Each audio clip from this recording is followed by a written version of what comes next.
Nous vous proposons la déclaration du président de la République à son arrivée. Il a fait le point de sa tournée au Bénin et au Togo. Il s'est ensuite adressé aux Ivoiriens à l'occasion de la Journée nationale de la paix. Je viens effectivement de rentrer d'une visite au Bénin et au Togo, une visite d'amitié et de travail qui se situe dans le cadre d'une tournée dans les pays du Conseil de l'Entente qui sont nos premiers partenaires politiques et historiques. D'ailleurs, après-demain, jeudi, je me rendrai au Niger et au Burkina. Au Bénin, évidemment, qui a été la première étape, nous avons été particulièrement bien accueillis par le président Yahi Boni, le président de la République du Bénin et le peuple béninois.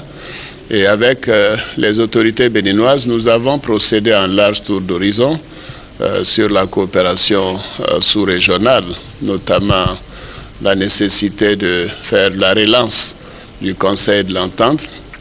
Nous avons également parlé des questions de renforcement de la sécurité régionale.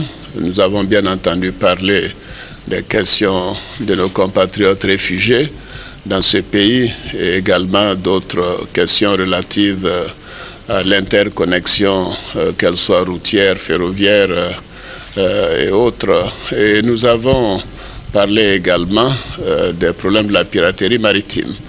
Évidemment, nous avons eu un excellent séjour et nous nous sommes rendus ensuite au Togo pour rencontrer le président Faure Gnassingbé qui nous a formidablement bien accueillis également, un accueil chaleureux à la dimension reconnue par la chaleur des liens d'amitié et de fraternité entre le peuple togolais et le peuple ivoirien.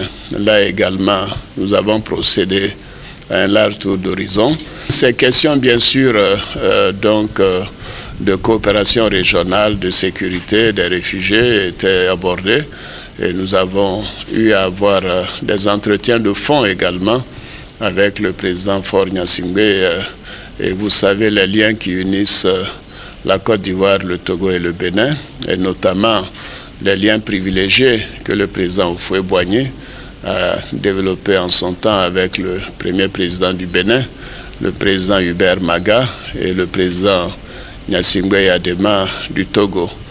Ce sont des pays amis, des pays qui sont très attachés à la Côte d'Ivoire. Ce sont les populations qui ont un lien de fraternité et un lien d'amitié tout particulier avec notre pays et notre peuple. C'est donc une visite qui a été fortement agréable et également qui a été fructueuse compte tenu de la nécessité pour nous que nous avons noté tous de relancer la coopération au sein du Conseil de l'Entente. Vous savez combien la paix est précieuse pour notre pays. Nous avons eu cette crise post-électorale qui nous a rappelé que la paix est notre bien le plus précieux et que nous devons tout faire pour continuer de nourrir cette paix, de faire en sorte que maintenant elle soit définitive, elle soit durable. Et je voudrais dire à mes concitoyens que nous sommes sur la bonne voie et nous avons besoin de renforcer ce climat de paix, de renforcer notre volonté de réconciliation. En tout cas, je voudrais que mes compatriotes soient rassurés que je fais tout pour qu'il en soit ainsi. Et surtout, la paix sera également durable si nous avons la prospérité et le développement économique. Et ceci explique en grande partie tous les efforts que nous faisons en matière de reconstruction. Donc, bonne journée de la paix à tous nos concitoyens.